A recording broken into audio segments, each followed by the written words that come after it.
أعوذ بالله من الشيطان الرجيم بسم الله الرحمن الرحيم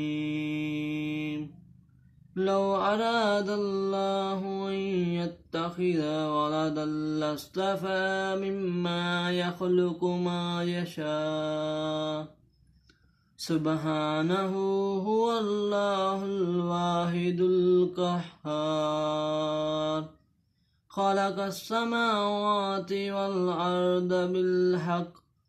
يكبر الليل على النهار ويكبر النهار على الليل وسخر الشمس والقمر كل يجري لأجل مسمى عليه هو العزيز الغفار صدق الله العظيم